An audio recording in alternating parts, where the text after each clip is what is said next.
Hello and welcome to the Cape Cod Museum of Art. We're zooming in from different parts of the world, from Ontario and from Karen LaFleur is in Dennis. Renata Janiszewska is in Ontario, and I'm here at the museum.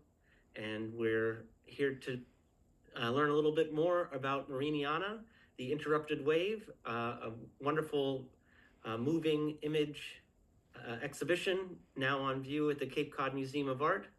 The poster is right behind me here. So it's running on a continuous loop in our D'Alessandro Auditorium, and it's been receiving incredible praise and admiration.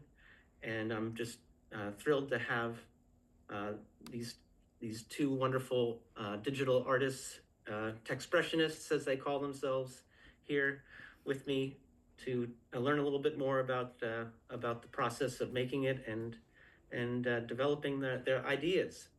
Um, so maybe we could start with for either Karen or Renata, how you came up with the idea of Mariniana and the subject, first of all, of the ocean, and uh, and and then we'll go from there.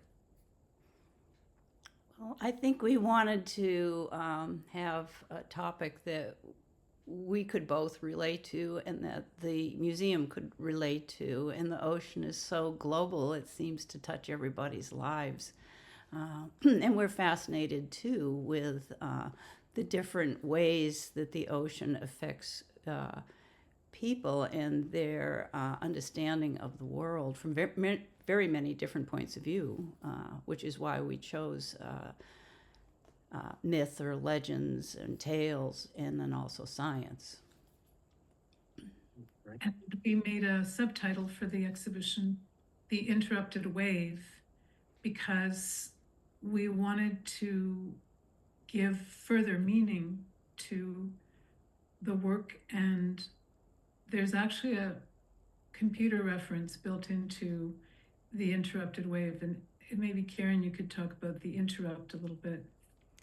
Well, we were trying to come up with a subtitle for Mariniana that would relate to everybody in the project because we have so many different areas that people were working in. And so Renata wrote this beautiful line, the interrupted wave, and we loved it. But unfortunately, there's nothing that interrupts the ocean. It's a continuous flow of water. So we looked elsewhere for a different definition. And I knew an interrupt was a signal code in computers. So I looked it up, and with a little humanizing to the definition, we came up with a computer signal. Instead of stopping, starting, which is an interrupt, a computer signal stops and waits for what next will come. So what kind of, am I going to the left? Am I going to the right? Am I going to do color? Am I going to do sound? And that really rung true to us because all of us, whether we're dealing with science, myth, music, we all pause to figure out what to do next. So it just seemed apt. Wow. But Yeah, Renata is responsible for all the beautiful texts that we've done for the I had show. no idea that's what the subtext referred to. That's really fascinating, and it relates very well to your use of technology to create your imagery, um, and your collaboration too. So Yes. Yeah. We all yeah. use the same computer technology in different ways, but it's the same kind of signaling codes that are happening, whether it's music, sound, or collecting science data. So most everyone who's viewing this will have had the opportunity to have seen your work either before or after this interview. Um, so they will be very familiar with the complexity and the aptitude and expertise you both have in manipulating imagery, moving imagery. It's like snippets of a million different paintings that you've stitched together. And can you tell me a little bit about how each of you approach your work? How do you how do you generate this imagery? Renata? Yeah, I'm completely self-taught, if you will, when it comes to making this work move. And I use paintings. So I work on an iPad Pro with a pencil, with a stylus, and I make my artworks in a certain format on an app called Adobe Fresco, and it allows me to create my own brushes.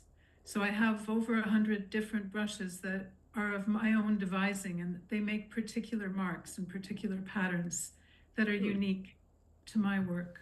And then I can also layer in other elements. You can bring in shapes, collage them on top of your painting. You can animate from within the program itself, but the animation there isn't fluid enough for me. So I export them into 2 or 3 different softwares that I have that make the works move, and I have to control a lot of different elements within those moving images. So there are sort of speed elements, there are pattern elements, there are color elements, and it's often I'll generate 5 minutes worth of work, and maybe 20 seconds will find its way into the final edit. Wow. I edit them all together in a software that's similar to Final Cut Pro and export them as an MP4. It sounds so much like a painter who has to make all these decisions with what paintbrush to choose, what colors to choose, and how to lay it down on their in what medium to use. There's a lot of work you need to make, but then you have multiple layers of complexity because now you're making a painting that's moving, and now you're writing the music, I understand, and composing the music to your work as well. Is that right? Yeah. Yes, I write it, I perform it, and I produce it all from my home studio here in Lion's Head in Canada. Amazing. It's I think some of it has classical sounds to it. Is it all using a keyboard, or is it are you bringing in other instruments as well? I'm using GarageBand. Oh, really? Okay.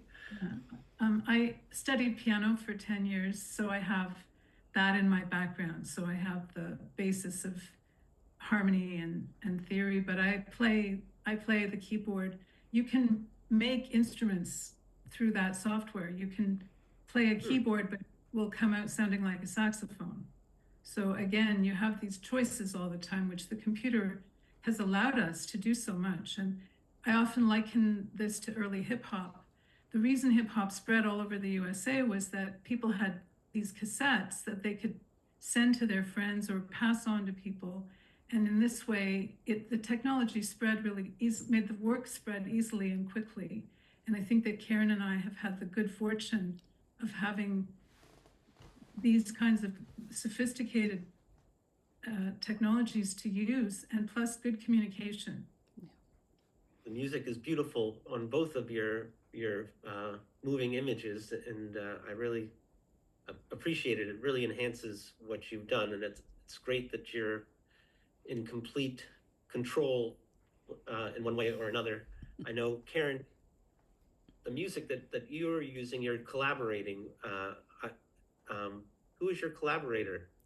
I'm glad you brought up the music because I really feel as though often we're mesmerized by the visuals on the screen, but the music is really a duet. It's a complete partner with the visuals. Both are driving the moving image forward together. My collaborator on the music is Nancy Tucker. She's a brilliant musician and composer, performer. Throughout her career, although she's concentrating more right now on composition. Her work is different for every single moving image that I create.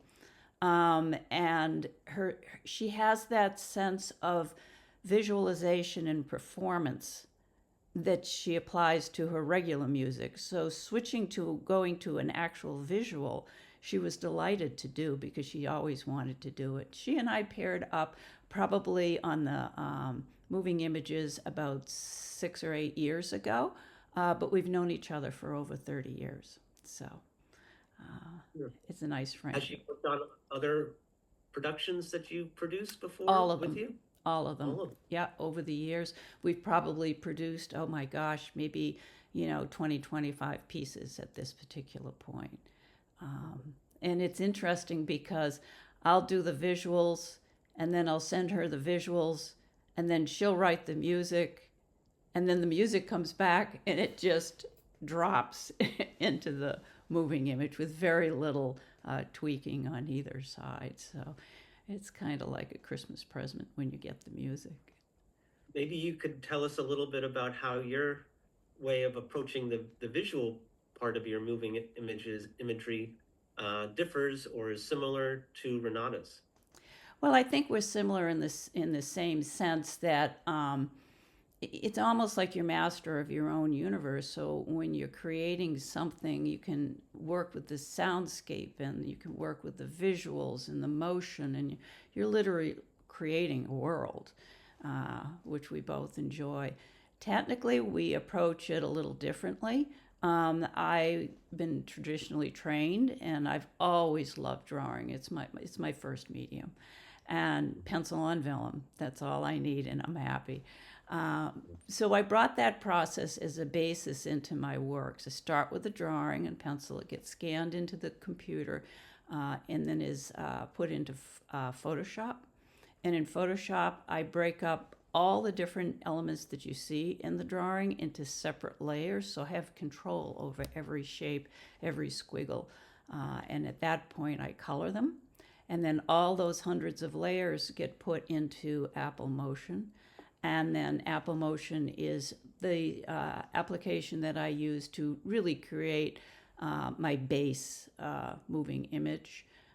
And then from there, those clips that I create there go into Final Cut Pro, which is really where the clips are edited and all the transitions are put in for the master file. If I don't have what I call the bells and whistles, the little effects that I like from that series of softwares, I will use After Effects, Cinema 4D, and Blender to do special effects, and then bring them all back into motion. That's my basic process for all my work. And I know you both are actively participants in the Techspressionist community. Do they help you determine and find ways of manipulating these imagery, or did you come up with your processes on your own, and that's just a community to share with? How does the Techspressionists fit into your world? If I could explain about my process, I made it sound perhaps like I just thought this up out of the thin air, but I did a Bachelor of Fine Arts at the University of Toronto. So I have the traditional painting and drawing background, and then I studied experimental arts at the Ontario College of Art and Design. And my profs at the university were they were experimental. One of them was a video artist and a pioneer of video art. So I was aware of using technology from a long time back, but it was only when the touch screen was invented, the iPod, the iPad, the iPhone, that it became really interesting for me to apply all my skills, to transfer all my skills to that medium. The Techspressionists have been life-changing for me as an artist. I have a very good supportive community there, and Karen and I actually met when I gave a presentation. My first time with Techspressionism was back in 2021. It was during the pandemic that a lot of us wanted to communicate with other artists, and I found this beautiful community of souls who understood what I was doing. And we don't really talk technique so much because everyone has their own path, and their own way. And that's what makes it really exciting, is like seeing what other people are doing. Some people write algorithms, some people use code, some people use a lot of AI. We share, but we don't necessarily copy what other people's techniques are, because the excitement for me in being an artist is being master of my world, as Karen would say. It's amazing to me that what was the leap for you was actually being able to interact with the technology in a physical, real way. That's really something I've never thought about, is that could be the launching point for so many people, that now they can actually touch the screen, they can interact with the technology in a really personal, direct way. And I think that's something I haven't heard before. That's great. Yep. And how about you, Karen? For the Techspressionists, how do they work into your world with your approach to how you either learn new technologies, or how do they influence your work? Like Renata, I was kind of one of the first people to show up when Colin Goldberg put out the call, because I was fascinated by it and the people that were starting to join in, because as artists who work with technology, it's very difficult for us to explain what we do if we're all classified as a digital artist, because digital is everywhere. I mean, it could be computer effects for a movie, it could be a cartoon, it could be anything. So we needed a terminology that would distinguish what we do with technology in the arts as fine art. So the call was put out, and it was just amazing that artists worldwide felt the same need. And I think we all bonded on that one common thing in the beginning. We were searching for a way to explain what we do to the world. What was that definition? Where are the boundaries for Techspressionists now that everything is technology around us? Can everything be Techspressionism?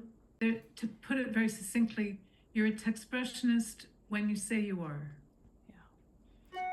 And it comes from the definition of approaching technology in expressing emotional experience. So almost like the abstract expressionists or others, it's channeling that whole human sense and being through to your art. So we're not just assembling things, we're actually speaking our creative voice through the work. And that's where the distinction comes in on Techspressionism versus just, pasting some graphics together and choosing music out of a list. We don't distinguish a style, like the Impressionists or something. We're saying that if you use technology in this way, then you're a Techspressionist. I don't know if Renata can define that better than I can, but... Well, I would point people to Techspressionism.com, where there's a wealth of information. There's been a lot written about this. There's actually a master's degree student who wrote a dissertation on Techspressionism last year in Greece, and she interviewed a lot of us for it. There's also the whole idea that it's inclusive, and we have an artist index, and I'm actually the person who invites people to join, or they approach me, and we currently have 350 artists on our index from over 26 different countries. And it's really great when I get people calling me up from Moscow, from India, from Brazil. Some artists who are very isolated, especially there's one guy in Kazakhstan, and they find the community online. We have an Instagram account that I curate, and the hashtag Techspressionism has now been used over 85,000 times. Wow. It sounds like it's taken root. It's really growing and coming organically from using technology like Instagram and social media to help foster it. Yes, to help a human need that was identified by almost every one of the artists that has joined us. They've all said the same thing, is that it's given us voice. It's given us a way to speak about what we do. It's afforded a lot of artists a platform. It's afforded them to be recognized. It's afforded them to be able to exhibit even if they live in the Ukraine. We had a big physical show in the Southampton Arts Center in 2022, curated by Colin Goldberg. And Yes. many of our artists there were from far away, and some of their work sold. And it's been really life-changing for a lot of people, including all the New York artists we have. We have so many American artists in the community. I had the privilege of going to their website, which I believe is still available, and you can take a virtual tour of the artwork in that exhibition. Yes. And it's really worth going to and seeing the diversity, 3D printing and all the different ways of using technology to express yourself. And then I love the idea that the exhibition continues using technology and virtually. Yes, and we had a second show curated by Tommy Mintz at the Kingsborough College Museum in September, which brought together, I believe, 80 or 90 artists. Do you know the number, Renata? Yes, it is at the Kingsborough Art Museum in Brooklyn. And Tommy Mintz is a professor of photography at the college. And there were 90 different artists. He had a printer, so a lot of artists from far away gave him a file, and he printed the work up quite large on paper. And we had really, really diverse types of artworks in that exhibition as well. I was at the opening of that show in August in Brooklyn, and we had performance, and I got to meet a lot of my colleagues in person, and it was a very joyful experience for me. Back to Mariniana, I wanted to actually find out a little bit more about how you approached the theme. I know there's differences. There's Karen, you took a scientific approach to the subject, and Renata, I know you were working with mythology. Can you expound on your approaches and why you took that vantage point when you were thinking about the subject? Well, I've lived by the ocean my whole life, and I love it. And thanks to my mom and dad, from the time I was about 8 years old till 12 or 13, I had my own boat. And it was kind of like, just be home for dinner and don't go beyond the half-mile marker. That was about the parameters I had. So I really explored the ocean daily, and I was fascinated by the worlds. You'd find one world, and then you'd turn over a rock, and there's a whole other universe under that, and you dig down, it's another universe. So I've always had that curiosity about the ocean. So when it came to Mariniana, I wanted people to understand those layers, and that's how Aqua Columna, the first moving image, came into being. And I reversed what we normally see. Usually we're in a boat or swimming and we're looking down with a mask and snorkel.